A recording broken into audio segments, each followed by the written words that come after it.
Welcome back to Maniacal Music Musings, your favorite Death Valley superstars. I'm your host, Jeremy, and I fucking love to say fuck, motherfucker, and you know it. I'll tell you though, I'm bored till death every week until it's time to listen to the albums and return to Muserland. As you all know, I'd like to give you a little piece of advice every week, and this week that advice is just want to remind you a corpse is a corpse. Unless you're dead in Hollywood, then, you could do what you want there. I don't mind. But wait, I said wait. Line up and do the Christian dance song for my co host. He avoids the China White, but loves a fake healer of unsound mind. The powers that be cast that spell that can't be broken on him. It's a secret. It's a secret what it does to him. He won't tell me even. But all I know is he is full of oral spunk when he sings his anthem to the estranged in his dark place alone. He knows nothing's gonna be all right until the discontent of his white wedding. CJ motherfucking playing the music god himself, everybody. And I do it all out in the Badlands. I didn't. That's not on my list. That's why it's not in the intro. But welcome back, folks, to another fun week with your musers. And do we have a guest for you this week? It's his first time on a regular show, but you goddamn well better know his voice by now. He's been on 6 or 8 of these specials. Folks, we are being joined by the one and only Mr. Dark himself. Hello. Yeah, I decided to make a cameo appearance. I'll be like Frosty the Snowman. I'll be back again someday. But just a little quick, just thought I'd pop in and say hello. Well, these take a lot less time than the brackets do as well, so it's not as much of a commitment. Thank God. It's not as much of a... Well, okay. If CJ doesn't go down wormholes, then it's a whole nother thing. But I mean, we were regularly going over 2 hours on some of those brackets, so. Oh, trust me, my wife reminds me of that constantly. But I guess she have this goes over an hour for fuck's sake. But I tell her to deal with it. It's the only podcast I do every week, basically, at this point. But folks, actually, I gotta ask because I don't know what Mr. Dark does in the music world. I don't think we ever even discussed it. He was a recommendation. He was a recommendation by my favorite male stripper. Over the years, way back in the day, I had a band like everybody did when the dinosaurs wore spandex. I had those. But then I became a journalist, and I've written about music and all other kinds of media right up until about 10 years ago. And that was when I finally stopped, but I'm looking to get back into it. So we'll see. I spent most of that time writing about the horror world and things related, but like even during that, I was often the music guy because I was the guy who just said, "Hey, can I review this music?" And they were like, "Fuck, sure, we need content." But yeah, I throughout all my teens and 20s, I was in the zine world, running around, reviewing concerts, following bands, doing all that almost famous shit, I never got any groupies. I will have you know. I was never debauched. I was hanging around with all the roadies, a bunch of surly guys that look like we do now. Hey, a good roadie's hard to come by, but true. And I mean, hey, maybe you and CJ crossed paths at some point in that world because he was in a band back in those days. I mean, I wrote for Maximum Rock and Roll and had a college radio show out in San Francisco before pop punk exploded. So you were legit. I was never legit. I was writing for little dinky things that were all. I wrote for anybody that would take my shit at that point. I mean, yeah, it wasn't even about money. I just wanted to be involved in some kind of way. Talk about music. It's basically what we do now. It's right. All this knowledge I have of music, 4 million songs in 100+ genres. It's good for absolutely nothing except to do this. I always tell people I spent, almost 30 years as a journalist, and I never made a single nickel. I never got paid for anything. It is an expensive hobby. I learned a lot of useless crap. It's like I got a lot of stories. It's like being a podcaster. Hey, same thing. I make a podcast, and I have not made. I always tell people I have 12 listeners, down from 15. I don't know what happened to those 3 people, but they're gone. So, but yeah, I'm hoping that's kind of why I'm taking a sabbatical from here, is because I need to be putting time in actually making it so people listen to the podcast. So maybe it pays for itself, because I can't afford the $15 a month in hosting fees. Yeah. That's why I'm going to school right now for it. I figured if I'm going to do this shit, I might as well learn to do it properly from people that have made a living in it. So, yeah, you know, I just figured it out. I can't afford school. I just made it up as I went along, an accident. And you know, hey, you know, being in music, you learn a lot. I've already knew a lot about, you know, things like making a mix so that you can listen to it, because I had to do that various times. But anyway. Yeah, I mean, it's all I can say is pod match. You get paid to have guests on. It's the greatest thing in the fucking world. It literally just saved my ass again this week when I ran out of money, and all of a sudden this show's pod match paid out a little bit. And I was like, oh, thank you. That's amazing. I needed it. It's always what I need it. It's always what I need it. It just works that way.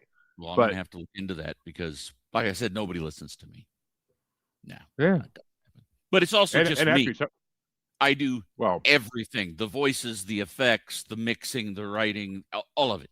It's just me being weird. Oh, well, yeah, you can't get paid for guests if you have no guests. So. I can't. I have guests, but they're me. So that's, you know, yeah, I have interview segments. It's just all me. So that tends to be a problem. People don't pay you to listen to the voices in your head. They like voices that are actually audible. I'd be rich if that was the case. Yeah. But all right, well, let's get to this, because I'm dying to talk about this first album. Mm-hmm. So, as always, the guest goes first. What album did you want to bring us, Mr. Dark, and why this one? I had about 15 seconds to come up with an idea, and this album just had revisited my brain recently, so it was like, oh, there you go. Metal Church, who is currently experiencing about their 5th resurrection.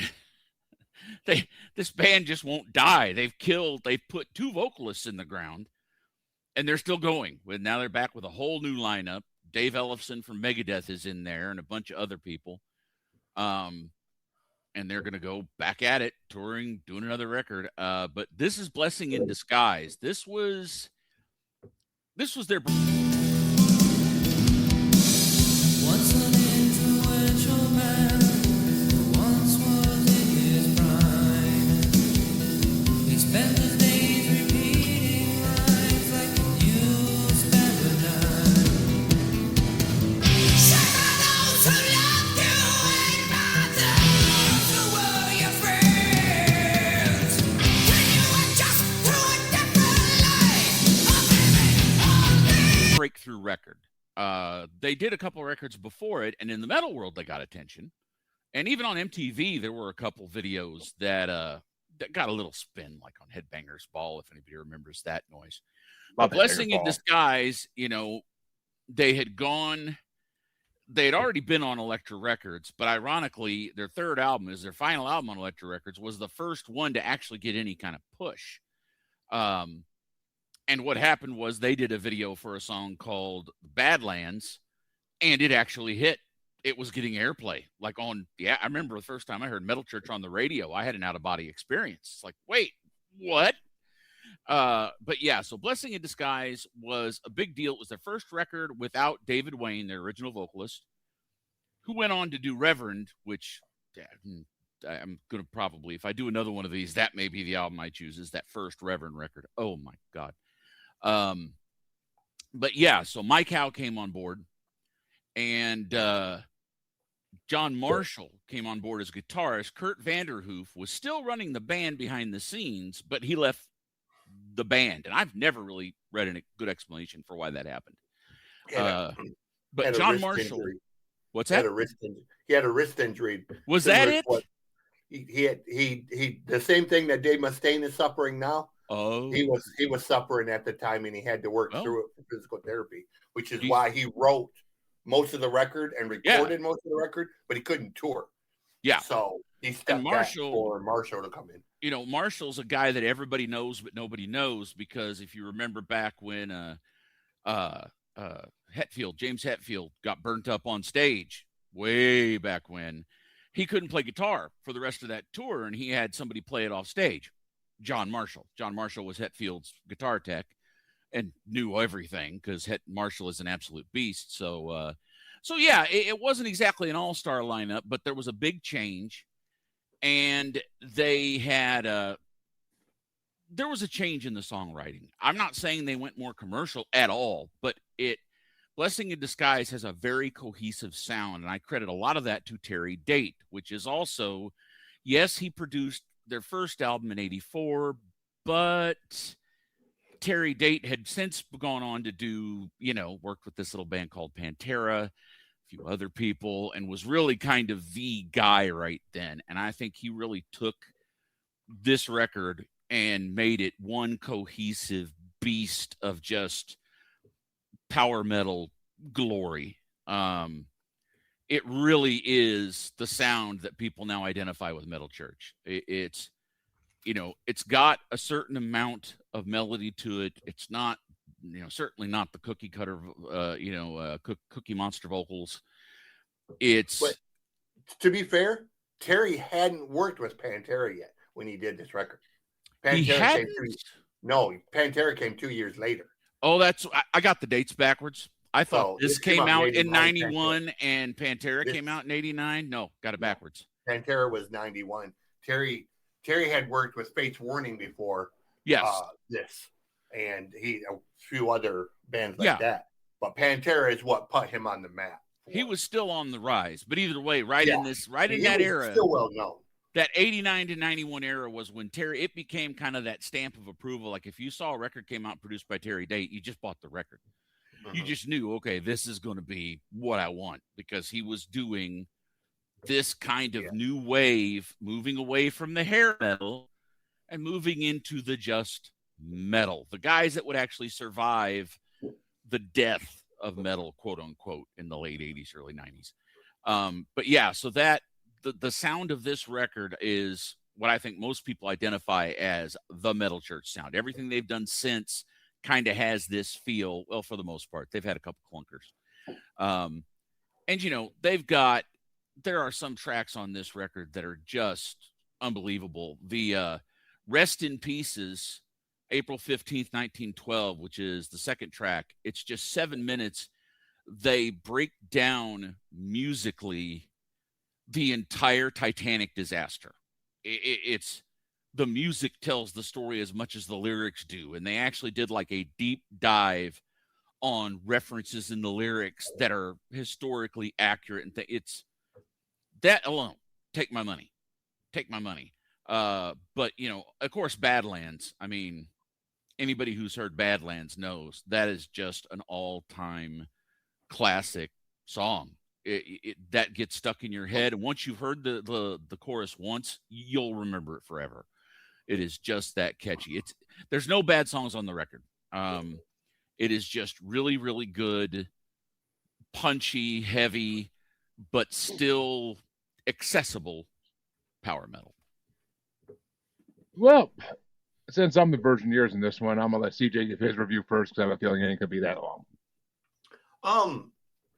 He covered the majority of it. I mean, I became a fan of Metal Church from the very first record. Let the children pray. It was a big bombastic record. It came at a time around the same time as Death Angel did Act 3. Mm-hmm. Dark Angel did I think it was Holocaust, something along that line, or Toxic. Exodus did Toxic Waltz. So there was a bunch of records that came out around that time period that were just massive sounding speed metal thrash records. And this one, Mike Howe came in. Mike, phenomenal singer. Sadly lost him a couple of years ago to suicide. I'm still pissed. I really liked their newest one they did with Mark Lopez, and then something happened. They changed singers, and it made no sense because I thought Mark brought like Mhm. this record back to the front because Mark was holy shit. That dude was just like, where the fuck did he come from? Yeah. And now there's you so know, much drama. Oh God, the drama. Yeah, but all things given, this is a great record. Again, as flawless as just about any record you could get from that era. I was very happy to see it because I knew immediately what I wanted. I know the record I wanted to do. It's not fucking online anywhere, and so I went with my second choice, which we'll get into. But yeah, you know,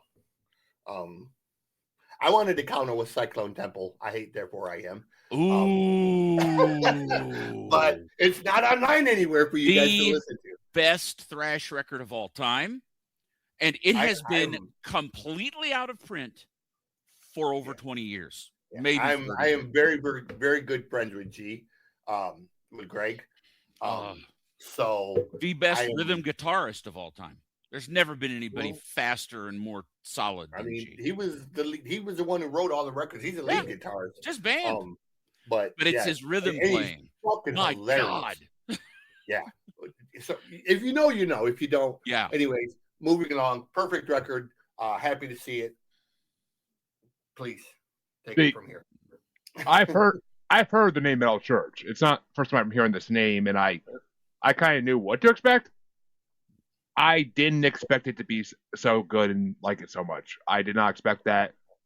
I hear a lot of band names thrown at me over the years, and Metal Churches, I've heard it multiple times. I'm just like, all right, I'll get to it one day. I'm pretty sure Chancey brought it up at some point or another. Like, not an album, but like, I'll be right back. I'm pretty sure he brought up the name of it at some point.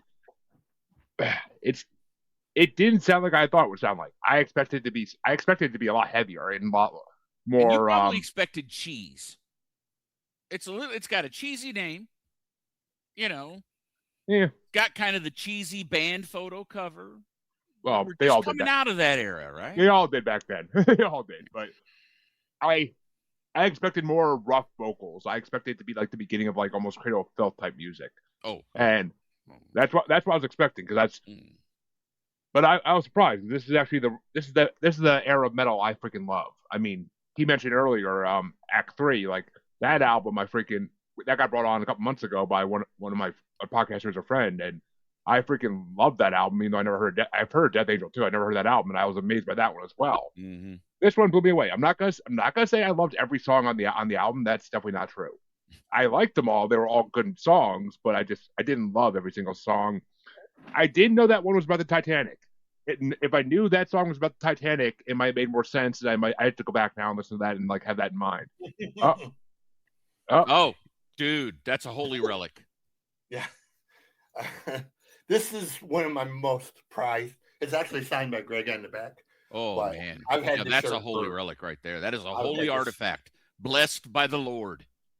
So, anywho. But this album blew me away. I mean, the drums throughout the whole thing were freaking incredible. The guitar was very good. It was really good. I'm not gonna say it was the most incredible guitar I've ever heard in my life, but it was really good. And I like the singer's voice. I mean, I read that this band went through a lot of changes with like lineup, so I played the first music video I saw on YouTube by them, and I'm like, this does not sound like the album I just listened to at all. But I'm like, not at all. But I got fucking 6 songs of it that I fucking loved. So I'm not gonna lie, it was a good album, and I followed them on Spotify because I want to see the rest of their stuff and see which singers I like, which ones I don't like. So it's very uneven. There was a lot of years in there where, you know, after Mike Howe left and before he came back, there's a lot of uneven stuff in there, man. You could hear like the remnants of hair metal in this a little bit, though. You could hear the remnants of hair metal. But you could hear the beginning of bands like Avantasia in it too. Like it was an evolution. It was during that phase, like I said, where they were leaving hair metal behind, and it was getting more serious. Avantasia is another band that did that. They started out very hair everywhere, and you know, looking at the video for Hall of the Mountain King is just hilarious. The song's amazing, but that video is just Pantera. Pantera started as a glam metal. Pantera, boom. With Terry Lee Flood, who went on to do, you know, He's some back. hilarious. Yeah. He's got a new band. They're playing. I'm in Dallas. They're playing all over Dallas. Go figure. Yeah. That was not on my bingo card. I figured he was going to make it back. He's been doing the other thing for years, just kind of underground. But he's doing a big push. He's all over local media, social media. He's really trying to cash in on this. I think he thinks, look, if Pantera can be back without the Abbotts, I can be back without the Abbotts. So here we go. Right. Exactly. And most of Dallas is like, no, Terry, no, sit down. Arby's will need you for your shift, Terry. Well, if you had to pick top 5 tracks off this album, what would it be there, Mr. Dark? I mean, the Rest in Pieces, again, to me, that's just one of the best metal tracks of all time. Badlands, absolutely. The Powers That Be, that ends the record. A lot of this is kind of a downbeat record. It's a very dark record, but then The Powers That Be is like, it's in a major key, and it's the last thing you would expect, and it's perfect. It just fits. Fake Healer is always a classic. They even re-recorded it with Todd from Queensryche a couple years ago, and that was fantastic. And then I'd have to say of Unsound Mind, because I'm a huge Edgar Allan Poe fan. And that one's very different too, because Marshall wrote it, not Vanderhoof. So it's got more of a progressive feel to it. Very kind of disjointed sounding, but I like it. It fits because it's about madness, so it should sound a little crazy. Yep, exactly. And yeah, I love it. I like a game of songs there about Poe. I brought on Rage's album, The Missing Link, a couple months ago, and they got like 3 tracks in that are based on Poe stories, and they're freaking incredible. The rest of the album's hit or miss, but I actually almost brought a Rage album today, because there was a Rage album that came out the same year I almost brought, but I was like, yeah, and it was actually a lot better than Missing Link, so I was like, ooh, but I was like, yeah, I went through a bunch of choices where I got to this one that I ended up bringing, but we'll get to that in a bit. But CJ, what would be your top tracks off of this album? Number 5, I got Rest in Pieces. Obviously, the Titanic story. I was born April 20th, so Titanic is kind of a big historical thing for me because it's near my birthday. And one of my best memories, my grandmother, from about 1910 on to her death, was a member of the National Geographic Society. She had every single magazine that was ever printed during that time for almost 80 years.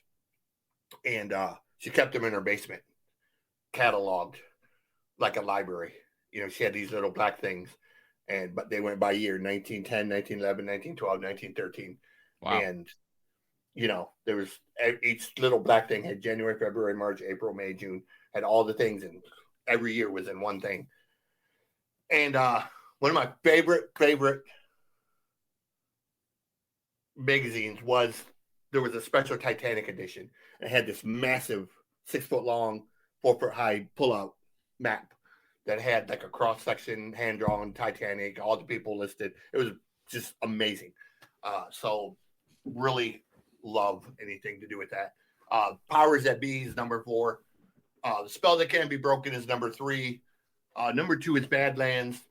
But number 1, I have spent my entire metal career trying to recreate Anthem to the Estranged with songs such as Begotten by Hatred, I've got a dozen songs that were basically are direct ripoffs of Anthem to the Estranged. Anthem to the Estranged has been ripped off by every major thrash metal band. Testament ripped it off with God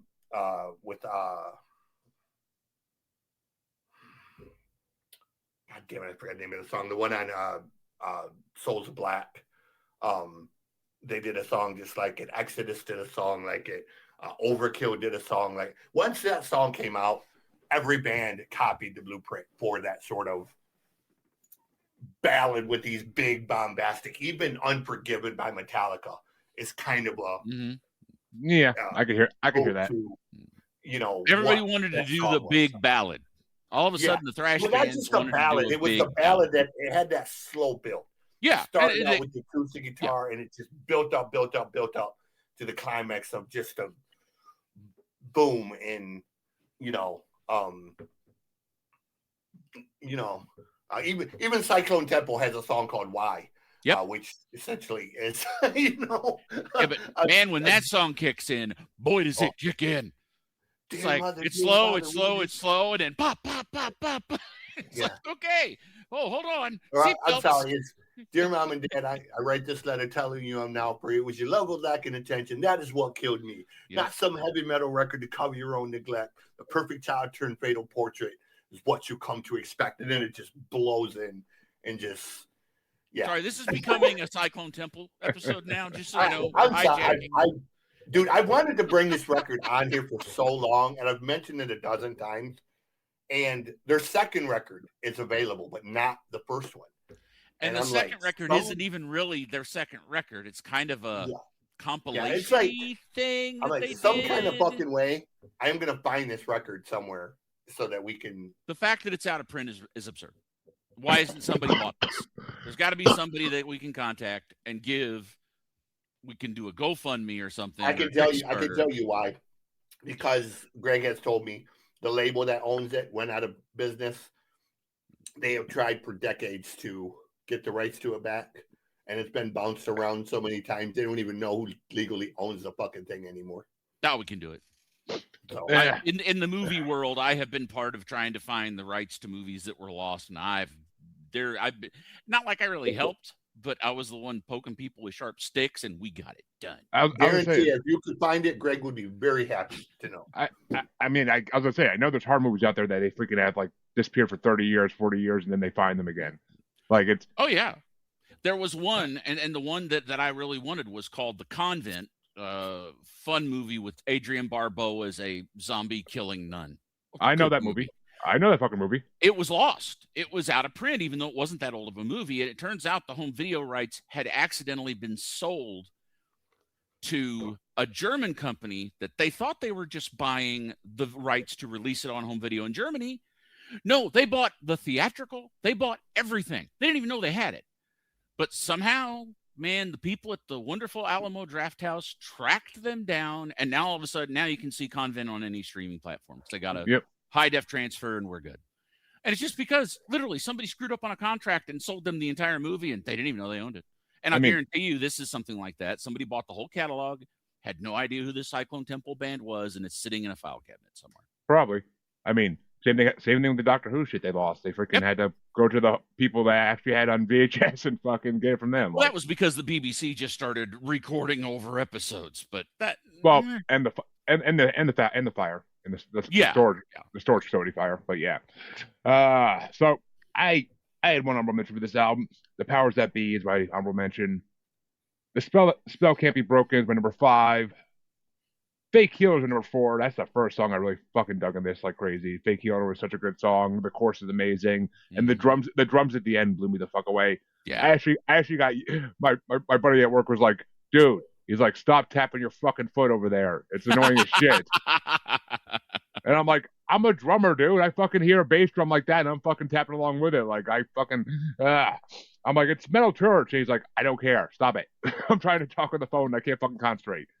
He's got ADHD like a motherfucker and anxiety, so it's just a bad combination. But number 3 was Of Unsound Mind. That's a fucking amazing song. Number 2, It's a Secret. Nobody's fucking mentioned that yet. I'm amazed because like It's a Secret is such a good song. The drums are all good. Yeah. The drums are so incredible. The drums in that song are the best drums in the whole fucking track. Like Arrington is a lost drum hero because he retired fairly young and nobody remembers him. But I'm sorry, Arrington was one of the absolute best of that era. And of course, my number 1 has to be CJ. Kind of killed it. I was like, God damn it. But my number 1, it has to be Anthem for the Estranged. It has to be. I fucking love that song. I've heard that song. I just never knew who the band was. Right. I know I've heard that song though. It's almost a 10-minute song. You gotta love it. Yeah, and I mean, you're right. Metallica fucking copied that shit 3 times in a row. But and you know it because Metallica were really good friends with this. I mean, John Marshall worked for Hetfield, so they definitely heard it before Metallica did any of that Black Album stuff. Well, that scene was so closed back then that like even on this record, Mike came from Heretic. Yeah. And then David Wayne joined Heretic. David Wayne left and formed Reverend with the rest of the band of Heretic and formed Reverend, which was, they just changed places, basically, is what they did. Literally. So, but I mean, both were phenomenal singers and both were sadly taken, way before they should have gone for different reasons.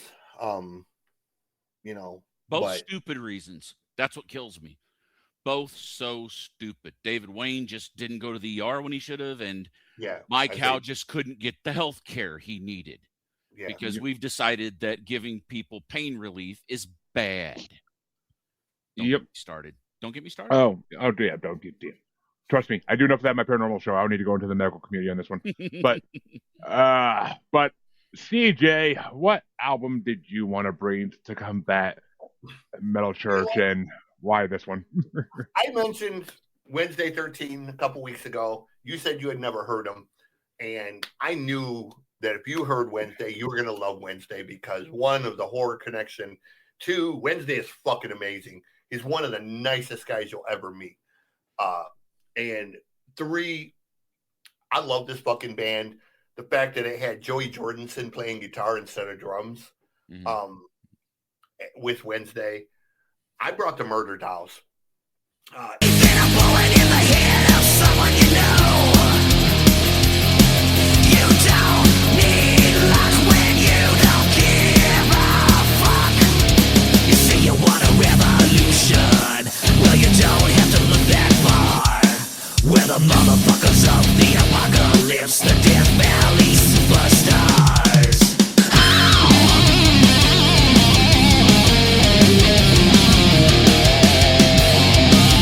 It is technically a greatest hits record. It's a combination of their first and their second. There was a breakup, and then they had to kick Trip Ison out of the band because Trip had turned out to be a fucking pedophile, basically. Trip was also a member of Dope. Both bands kicked him out at the same time. He went to federal pound me in the ass prison. Yeah, happens a lot in metal for some reason. Rightfully so. But they had to regroup. This was one of the last records that Joey worked on, actually. This was mostly a greatest hits, but there were 3 songs on this that were new songs. So I brought Murderdolls just because I fucking love this band. I love Wednesday 13 overall, but mostly I thought Jeremy's going to dig this band. I know he is. And if he says different, then I'm going to kick him in his ass. Oh, I'll get to what I think in a hot second. Don't you worry. But what did Mr. Dark think of this Murderdolls compilation? I've been in the Murderdolls since they first came out. I mean, again, that whole horror metal crossover. I'm a big Slipknot guy, so it was like, I got to hear this. And, my wife at the time, my late wife, this was straight up her alley. She was very much into the horror-billy, horror punk kind of that whole aesthetic, the fashion and everything. So as soon as she saw a Murderdolls video, she was like, this is one of my new favorite bands. So we listened to those albums over and over and over. And yeah, no, I dig them. They're fantastic. I like Wednesday's 13's stuff. Okay. It's not as good as Murderdolls, but I dig it. Yeah. But yeah, seeing this, that it was at first, I had to go find it because it's like, this is not a Murderdolls record. I know Murderdolls. They do records. Yeah, then I found it, and it's like, oh, okay. And it helped once I stopped searching for Wednesday 13 because I was tired and I did not think properly. It's like, it's not a Wednesday 13 album. Murderdolls. But yeah, no, I mean, this is a great collection. This is a fantastic primer for everything Murderdolls. They hit most of the highlights. There's a couple tracks I probably would have included if memory serves. Sometimes I cross over with, okay, wait, which was Wednesday 13? Which was Murderdolls? Right. But, certainly I do love the White Wedding cover. It's a really good cover. They're the perfect band to cover it. My Dark Place Alone, great song, fantastic song. Welcome to the Strange is another they have so many anthems. They do. Murderdolls was all about anthems. And so, they were. another fantastic anthem. 1976-66. That is just 2 minutes of just rage.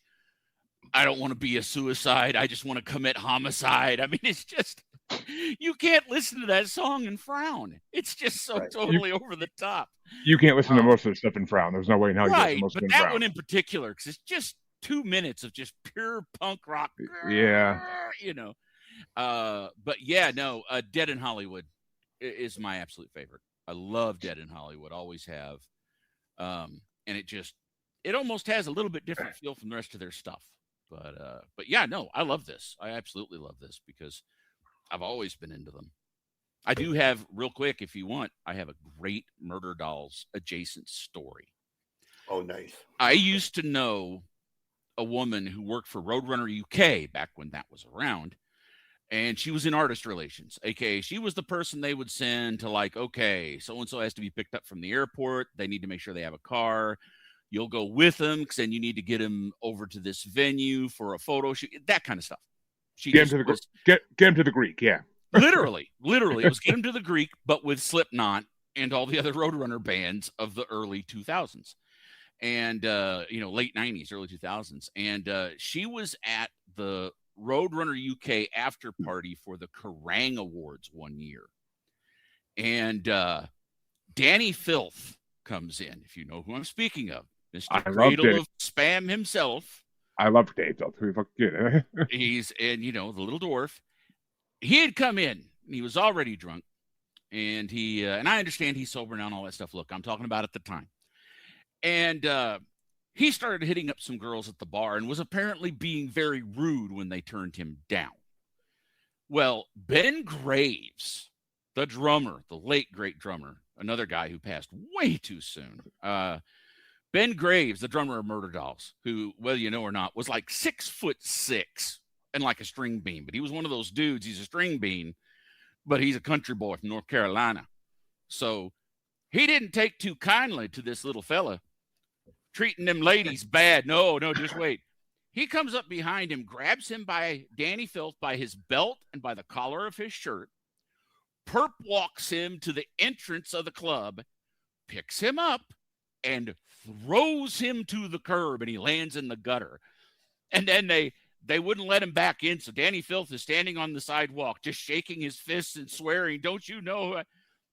And that just warms the cockles of my heart that at one point in Danny Filth's egotistical little life, he got dwarf tossed. And it was by Ben Graves of all people. I actually, I heard the story, but I heard it different. I heard that he grabbed him by the throat and picked him up like the Undertaker and threw him out. You know what? It's a legend at this point, right? Yeah. It's a legend. That was what Joe brother's told band me. Was actually signed to Roadrunner. Yeah. In the UK, yeah. Dirty Americans. Yeah, no, but that, I tell that story every chance I can because I can't stand Cradle of Spam. Oh, I can't stand them. And so you're lucky. I considered them for a hot second for this episode, but then it didn't last long. But I considered them for a hot second. Well, if you would have made me listen to a whole Cradle of Filth album, I would have never forgiven you. Yeah, my two friends just quit the band and are suing Danny right now. So. Yeah, there's a lot of news on that. Oh, yeah, right those now. Guys. Oh, yeah, no, I've been following all that. And yeah, sometimes you and I got to talk Des Fafara because that's a dude I don't understand. You do not want to half of the world says he is the best human being on the planet, and half of the world says he is the devil incarnate. He is. And that's what I don't get because I know people on both sides, which is weird. I know people. There are two people in the metal industry I would hit with a car. One is Des, the other is Glenn Benton of Deicide. Oh, yeah, nobody would miss him. I have Glenn Benton stories too, but that's another with a car and that's another podcast. I have a wonderful Glenn Benton story, but you don't. It's another podcast. I've got the story of how I tried to kill Glenn Benton. God. Don't blame me. CJ will have to get you on his he'll get you on his punk show to talk about all those stories. Sure. But, I'm saying just go ahead and keep talking. I have a handful. But yeah. So You're, of course, CJ, you're not wrong. I fucking love the Murderdolls. I have a new obsession now, and I freaking yeah. I mean, I looked at the bio and saw who was in it. I was like, ooh, Joey. And then like I saw Wednesday 13. I was like, that motherfucker. Now I know why he brought this band. I'm like, because I just missed fucking 2 weeks ago not being able to go the day before we got 22 inches of snow. I could have went to fucking Worcester and saw Lord of the Lost with Wednesday 13 and Birthday Massacre opening. Oh man, that would have been a killer show. And and Lord of the, as you know, CJ, Lord of the Lost has been my obsession for the last like 6 months. So I know. And I haven't liked their newer stuff, but I would still go see them. I'd still go see them, period. But with Wednesday opening, that would be an absolute. Because he has a song with Wednesday. He did a single with Wednesday for the tour. Mm-hmm. So and look, Birthday Massacre. I don't like their newer stuff, but back when they remembered they had a guitar player, they were really good. Yeah, I mean, it's like when Dream Theater came last year. Planky wanted to go see Dream Theater, and I was like, I've seen him a bunch of times. And he's like, there's some guy named Devin Townsend opening. I'm there. Let's go. Wait, what now? Excuse me? Yeah, I was like, when are we leaving? And he goes, who is he? And I was like, only the greatest fucking. How do you hear Devin? Who doesn't know who the fuck Devin Townsend is? My God. Hey. Well, Planky's a very focused on Dream Theater. He had never heard of Devin. And when we got to the show, when he saw Devin perform, he was just, and he was like, holy shit. He's like, dude, he's not only brilliant, he's fucking funny. And I was like, dude, Devin is a complete fucking character, bro. Like, Devin he is. Devin. Like, he is literally out of his mind, but now he has meds. Anybody who writes an album about a fucking extraterrestrial trying to find the best coffee in the universe is a genius. Is a fucking genius. An entire tour with puppets. Yeah, that's not even the top 5 of the crazy shit that Devin has done. Oh, I know. If you want to see something fucking hilarious, watch the MTV interview that Steve Vai did for the section. Devin sang on it. Yeah, that was the first time I heard it. It was the first Vi album. And Devin is in the background, basically wearing a wrestling leotard that he's got hiked up his ass. He's running in the background, and he's just baking faces, and Steve's no idea that he's sitting there, and Steve's just talking seriously. And Devin's in the background just, fucking just making faces and acting a clown. And the interview guy, the bald-headed dude, I can't remember his name, Adam Curry or something. He's looking at him, and he's like... Probably would have been Pinfield. Devin is just like... He's bald. He's fucking drunk off his ass. And it's so fucking hilarious, dude. Like, you will piss yourself laughing. First Vi video they made is that, here's Steve Vai with his band. Didn't give a shit about Dream Theater, music. but as soon as he mentioned Devin, it was like, yeah, I'm there. I will fucking crawl on my hands and knees there if I have to. He's playing all of his pretty music, and then here comes Townsend in this leather Hellraiser outfit, stalking out in the video and just starts howling, and you're like, what is this? This is Steve Vai? But freaking Murderdolls blew me the fuck away. I have a new obsession now. I have to know. I have to go listen to everything they've done now, because it's just it's like if Morty met fucking he's got to restart for his audio play, but to me it's like if Morty met Youngblood. That's what it sounds like almost. If Morty met Youngblood. I mean, sure. Because they got the Lordy fucking types of songs, but it's more like almost they tap into the same well that Lord Eye does, which is the horror punk subgenre, which is really obscure. Everybody knows the Misfits, but they were not horrorbilly or really horror punk. They just influenced those guys. But you get into bands, like Grave Robber and Coffin Cats. And then you're like, oh, I see. And Murderdolls is kind of like metal meets that stuff. Like if Coffin Cats did a metal record, that'd be a good description. Yes. Yeah. I mean, I don't know. I liked them. I liked them a lot. And the fact that they're like a super group kind of like blew me away. I was like, that's kind of fucking awesome.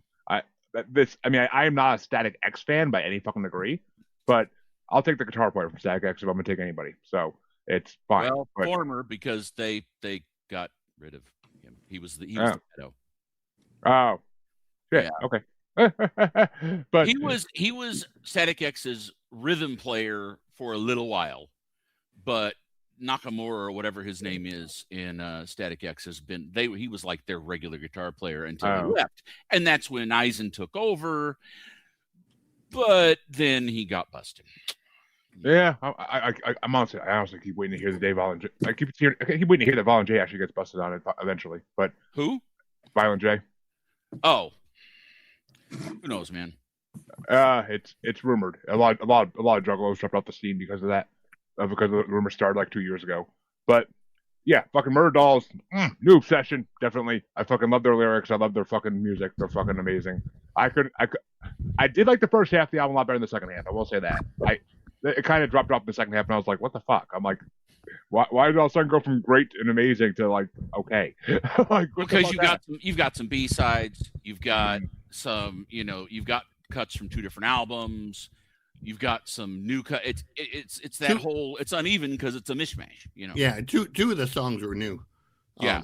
And of course, White Wedding was just a single they put out. It wasn't even on an album. Well, I figured that because of the name of the album. Right. So yeah, no, but if you go listen to their 2 actual albums, they are much more cohesive and they flow better. Well, CJ, what are your top 5 Murderdolls? Number 5 is My Dark Place Alone. Number 4 is Death Valley Superstars. I thought that was like the highlight of the second record. Number 3 is Summertime Suicide. Number 2 is Motherfucker See, Motherfucker Do. But if you don't know, the whole reason I brought this record, because it's my favorite word, and it's like my theme song in life, other than Michael Monroe's Death Jail or Rock and Roll, or Dead Jail or Rock and Roll. My theme song in life is the song I love to say fuck. I play this song 5 to 6 times a week, just for no other reason. Your funeral, think it's a hilarious song. I love to say fuck. That's what you're saying. That is going to be the song to play at your funeral. Oh, actually, Dead Jail or Rock and Roll is what they play at my funeral. We can do two. But yeah, one of the reasons I love Wednesday is because he wrote a song called "I Love to Say Fuck." I think it's hilarious. I mean, he's not the first person to do something like that, though. I'm going to say that. No, Edsel Dope has, Edsel has written a bunch of songs. I mean, in the vein of it. So and I believe a certain ICP said "fuck" 93 times in a song. So I mean, yeah, but yeah. Fuck the World's a legendary song, dude. But fuck preschoolers. Like, why not? But what are your top songs off this there, Mr. Dark, if you narrated them off? I listed them off. Okay, I thought you did. Yeah. No, I listed them off. And my personal was Dead in Hollywood. It's just always been my favorite Murderdolls. Well, I'm sorry to say for you, because I have two honorable mentions for this album. And that's the first honorable mention is Dead in Hollywood. It was literally the first song put on my list, but it just kept getting pushed down. It's an amazing song, though. I love songs that reference horror movies. Horror Fiction by Lordy is one of my favorite songs of all time.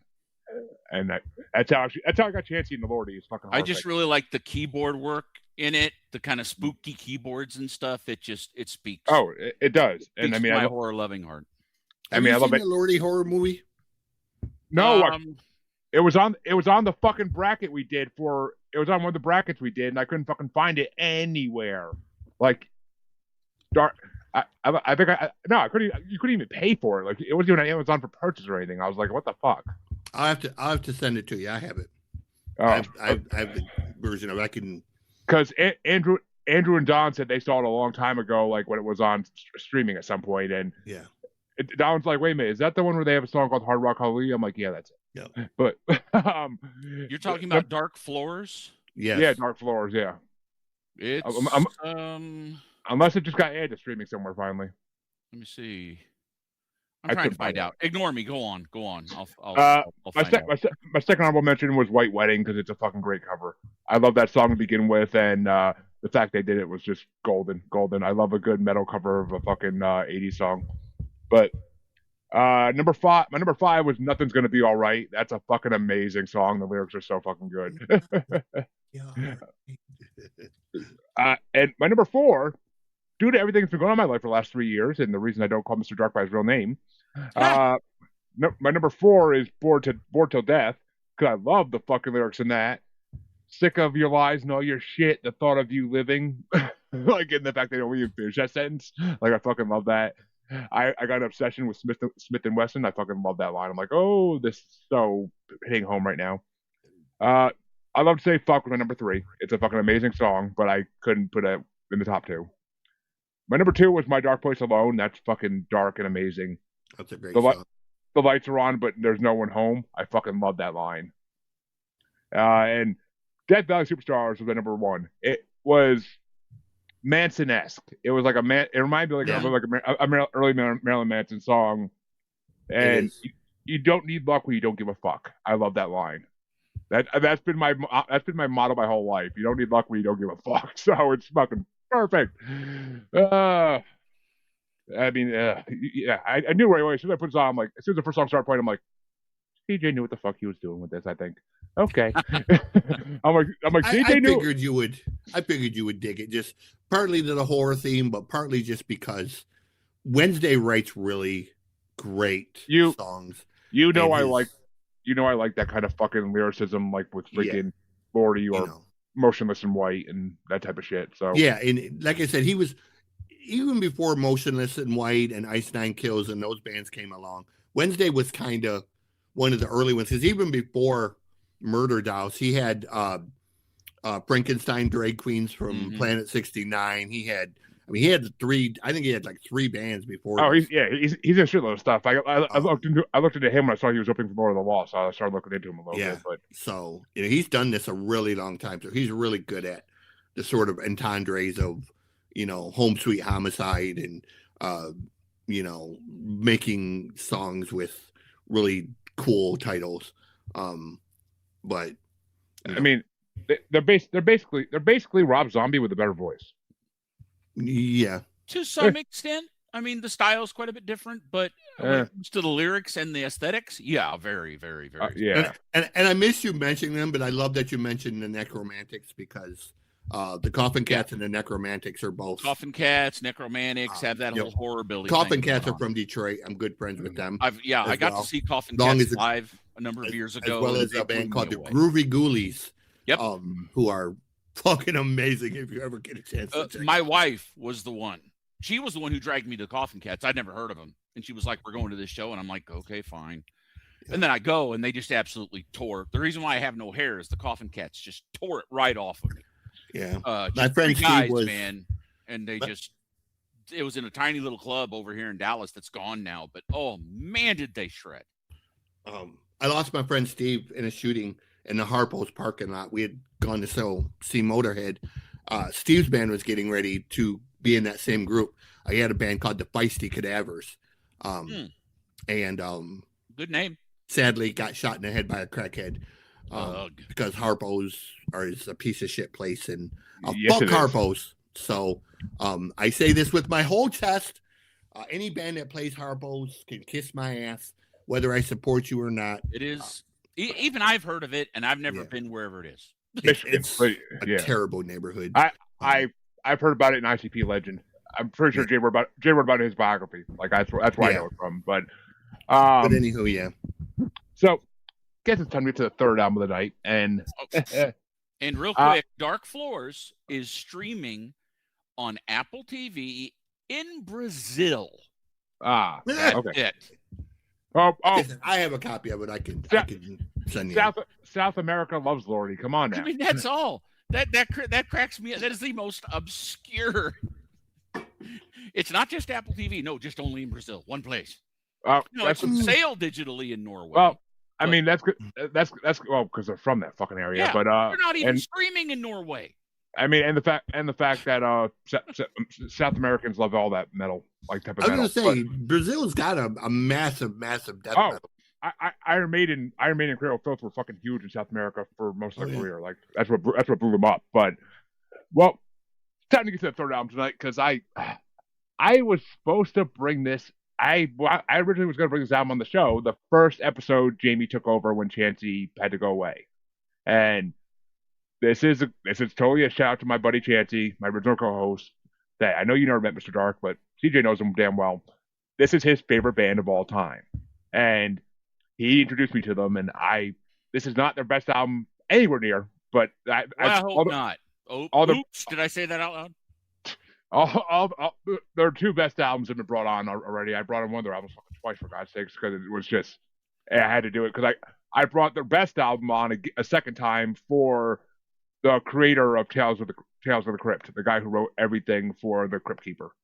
Oh. I don't remember his name, but I know you're talking about Alan Katz. Oh, okay.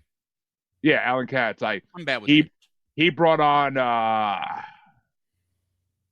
Midnight Club, something like that. Oh no, Thieves in Bach. He brought on this fucking Thieves in Jerusalem, I think it's called. He brought on this band I never heard of that was very acid jazz, so I had to bring on that album for him. But Dogfish and Disco is my co-host Chansey's favorite fucking band. They are incredible, and I'm like, I almost was gonna bring the first Mystic Prophecy album on because I thought it went more with your album.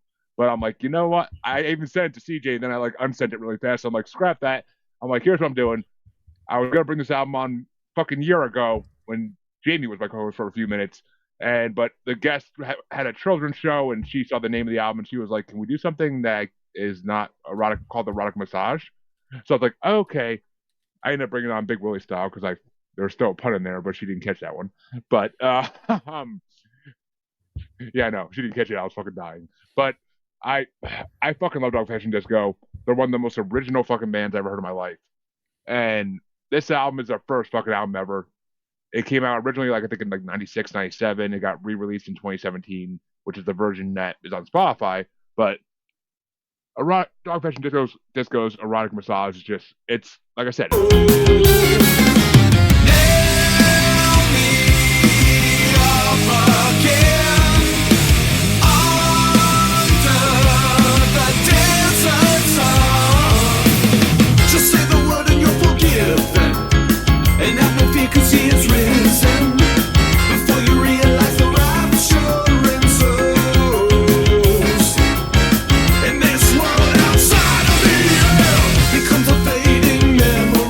It's not their best work ever. I mean, they even say in their Spotify like bio, like, "Oh, check out these two albums if you want to get to know us."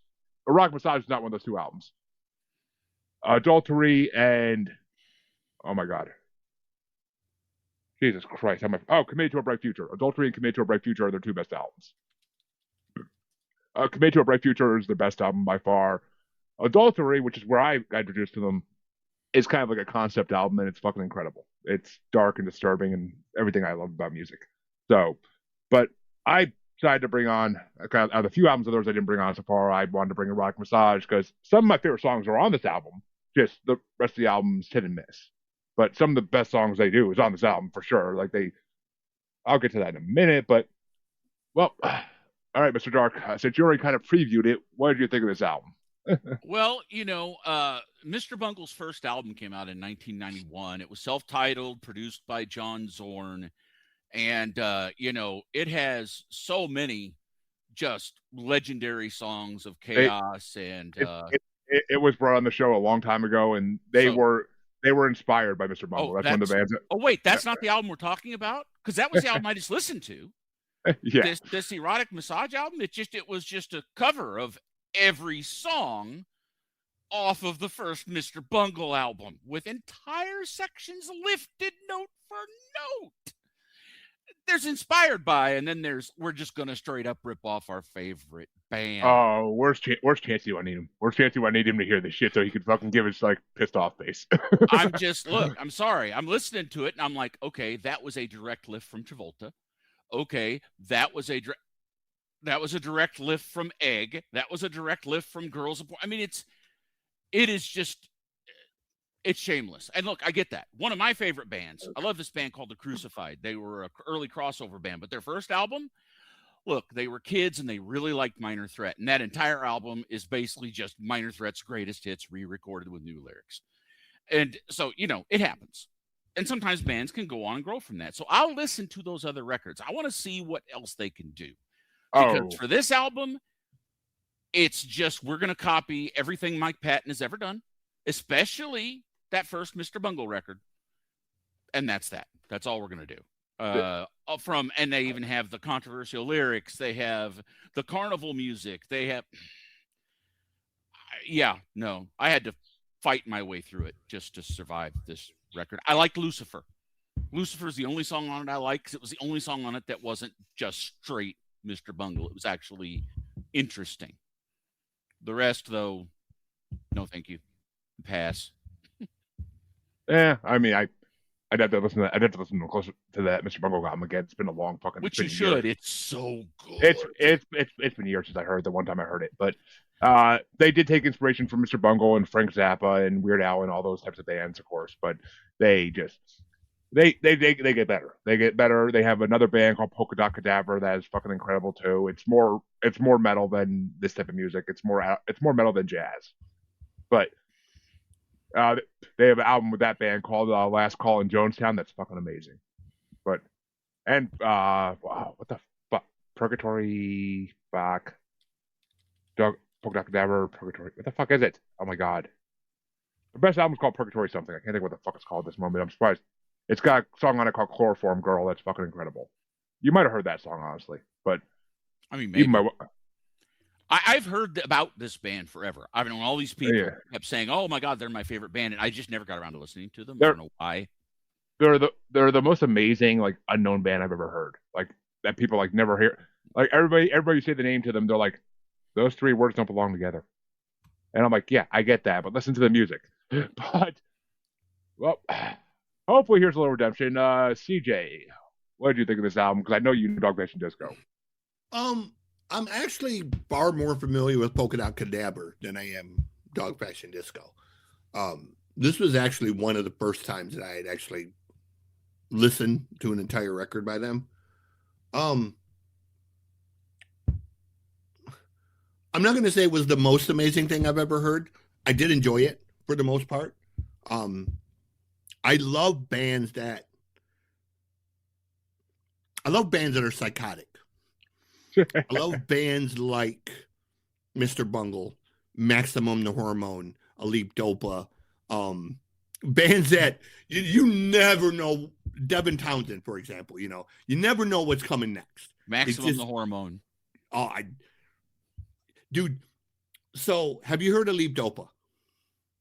Alip Dopa? No. So, imagine if Maximum the Hormone and System of a Down did a record together. Oh dear. That's Alip Dopa. They do songs about dinosaurs, space zombies. They are basically a mix of those two bands, and then Devin is writing the lyrics. Okay,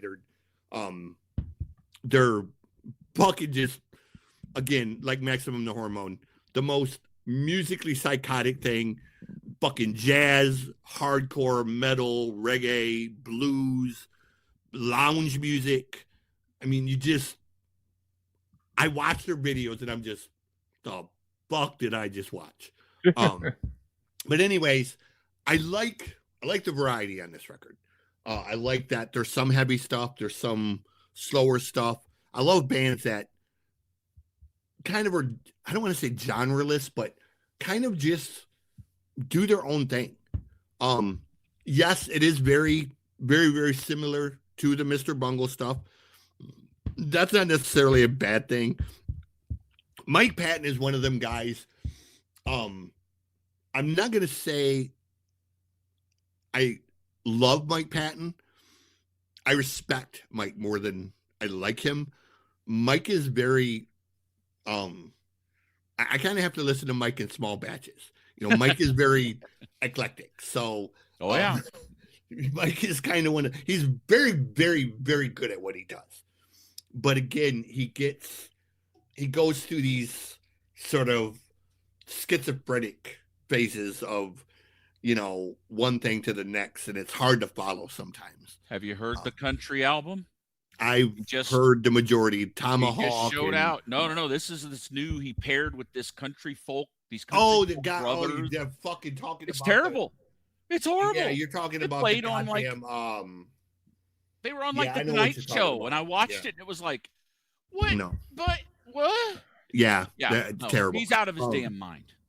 But anyways, he's really good. But I actually like this record for the most part. I mean, there was enough songs on it that I got a list. I mean, I would probably go back and listen to it more. I was kind of, I don't want to say I was rushing through it, but I was running out of time. So I didn't get to listen to it as deeply as I probably would have. I mean, it's like I told them, the other two albums they did that are in the middle of their careers are fucking two. If you go to Spotify, it's literally the two they say. This is something I would listen to in the car. I am known for, I love, even in the wintertime, I love listening to Leap Dopa, Maximum the Hormone, Mr. Bungle with the windows down, just so when I roll up to the light, the people next to me look over at me like, oh yeah, same. You listening to, because the look on their face is worth it. Like it's just that. I've gotten some I've gotten some looks when I'm at the pharmacy in the drive-through listening to their corpse with the window open. And that's what I'm saying. I love that reaction. I love that look of shock or that look of bewilderment. I love Chris Perez, who was married to Selena. He did a solo record. I listen to his record a lot because it's in Spanish. And you roll up to a light, and here's the long-haired, redneck-looking white guy, and then they look over at you, and they're like listening to this Spanish sort of Tejano rock music, and they're like, huh? And I'm like, yeah, bitch, I listen to Spanish. What's up? And then you just pull off, and they're like, but I love fucking with people, but I like this record. I enjoyed it a lot more than I thought I was gonna. I couple personally of the songs way more than others. I personally, a couple of the songs are my favorite songs they've done, but I personally like Dogfish and Disco a lot better than Polka Dot Cadaver. I'm the opposite. I like Polka Dot Cadaver. I like Polka Dot Cadaver to a degree. They had their Purgatory album is like their one good album. What the fuck's it called? Oh my god, how am I blanking on this? I think Purgatory Circus, ain't it? Or Purgatory? No. Purgatory. Gonna drive me nuts. But Purgatory Dance Party. That's it. Purgatory Dance Party. That's the name of the Polka Dot Cadaver album that I fucking love. But other than that, the rest of their stuff's their new album that Chanty brought on before he left wasn't bad. Echoes from the Hellscape. That wasn't bad. But that was in my top. That was in my top 5 for 2023. That was a good fucking album. But I mean, Dogfish and Disco I fucking love. This album, I only have one honorable mention. I mean, and TJ knows if I bring an album and there's only one honorable mention, it's not an album I fucking like drool over. If I drool over an album, there's like 10 honorable mentions. But China White's my honorable mention because it's a fun fucking song, and who doesn't like a song about some fucking heroin? But my number 5 is A Corpse is a Corpse because I fucking love that song. Like it's like the most metal song on the album. And it's hilarious because who doesn't love saying that fucking line? A corpse is a corpse, of course it is. Like, but my number 4 was Discontent. That which does not kill you will most likely try again. I fucking love that line. Again and again and again. But number 3 is Oral Spunk, just because I love the fucking music in it so much. And then the top 2 are my 2 favorite songs on this album. They're fucking some of their best songs they ever did. And the Christian dance song is fucking hilarious. It reminds me of the Polka Dot. They eventually did a Polka Dot Cadaver song called Wolf in Jesus Skin that kind of like picks up on that, like a little bit more. That's a better song. Wolf in Jesus Skin is fucking amazing. But my number 1 is for the music mainly because I love how fucking it goes from acid jazz to fucking like heavy metal so hard. And it's Wait, because I fucking love that song. It's just the way the chorus is all jazz, like wait, and then it's all like wait. It's like fucking perfect. I love that fucking song. But like I said, there are 2 albums. There are 2 albums with their way better albums all together. Fucking Committed to a Bright Future, Magical Band of Fools is one of the best songs you'll ever hear in your life. Like, it's just so fucking funky. But do you have any top songs in this, Mr. Dark? I would listen to Lucifer again, and that's it. I See, won't listen to any of the rest of this record with a gun in my head. That's literally like my least favorite song on this. Actually, no, it's like my second least favorite song on this album. G.I. with Joe or whatever the hell it is like my least favorite song. But I liked Lucifer. It was weird enough. It was different enough, and it was like, okay, they're doing something. They're doing something different here. Okay, this is good. This is interesting. You've got me. Although overall, look, I'm just going to come right out and say it. The try-hard Satanist, oh man, do we hate Christianity lyrics. It's like, if you're going to do that, be clever about it. You know, just like Christian bands get preachy, you can get real preachy with that. They get preachy with it. They're not Satanists at all. Like I know, but they're pounding you on the head. We're evil. No, that was just them being dumb the first. Trust me, a Wolf in Jesus skin is a lot more cleverly put together. I get it. Well, I mean, just like the Bloodhound Gang. I mean, come on, the silliest band in the world. In a minute. What? Oh, they have Bloodhound Gang has a couple of satanic songs just to be offensive, and I feel the same way about those. It's like, guys, go back to singing about pussy, please. Because you're not fooling anybody. Go put on your damn rat costumes. Yeah, it's like Lucifer, evil in Diablo. Come on, man. Just go back to singing about, abbreviations for fuck, please. Well, CJ, what are your top songs off this album? Number 5, I got Looking for Love. Number 4, Avantasia. I like the different feel of that one. China White, number 3. Number 2, I have Wait. Wait was the closest song to like what Elite Dopa does, with that really weird going from sort of the lounge music to full on metal. Number 1, though, I had Hypnotic Encounter. I really liked the opening of that and the way it kind of changed up to heavier and with the effects and all of that.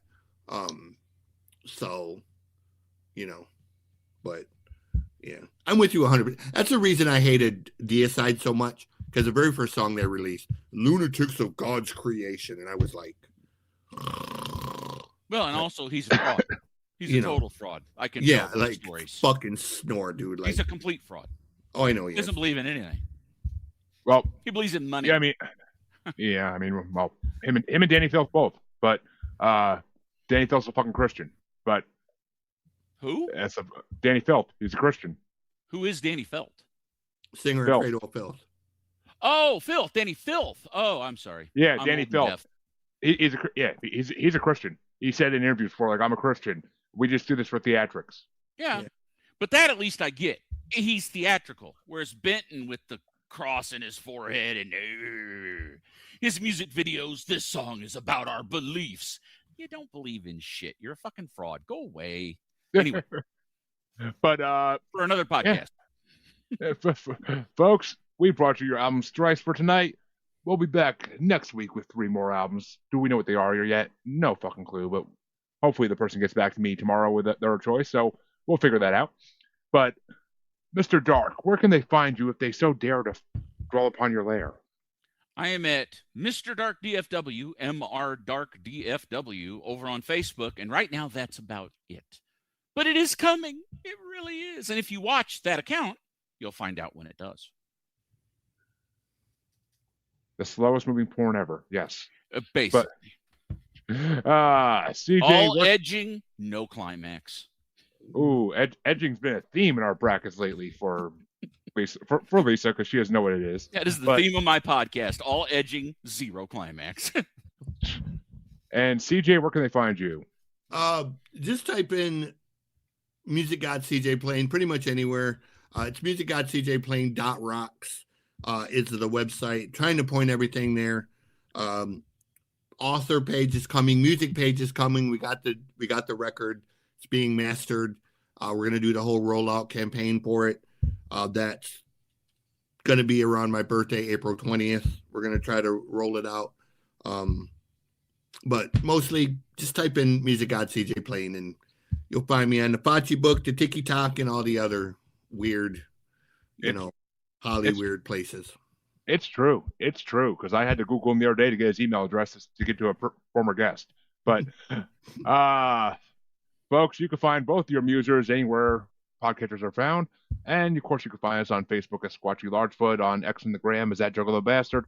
And, of course, YouTube. Maniacal Music Musings on YouTube. Everything is there. Me in all states of being is on that in all different shows. So go check it out. You'll see some funny shit from the earlier days where me and Chancey just didn't know what the fuck we were doing yet. But go check it out. Until then, have a good night, everybody. And we'll thank Mr. Dark for coming on. Thank you. Good.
Left without a choice.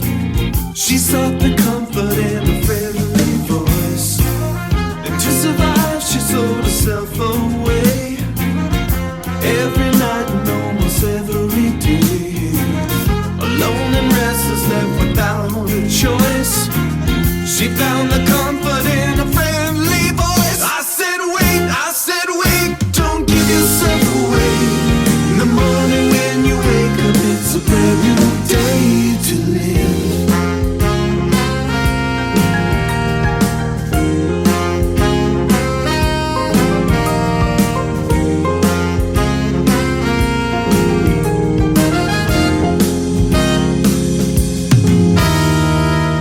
She nearly lost herself along the way, so full of anger in a world of pain. She'd walk the streets at night all alone, no one to turn to, no place called home. Our worlds collided one summer day. I gave her hope and a place to stay. Alone and restless, left without a choice. She found the comfort in a friendly voice. I said wait, don't give yourself away. In the morning when you wake up, it's a brand new day. I said wait, don't give yourself away.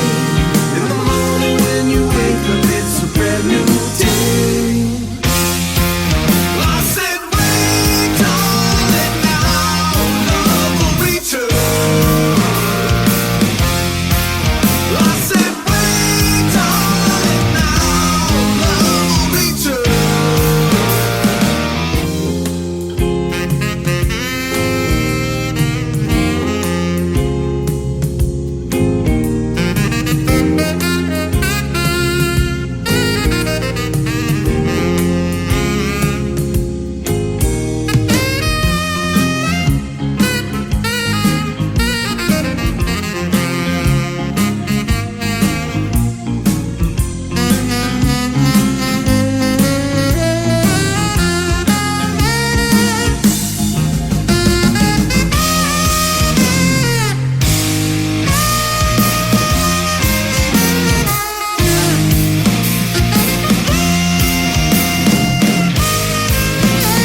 once was dead.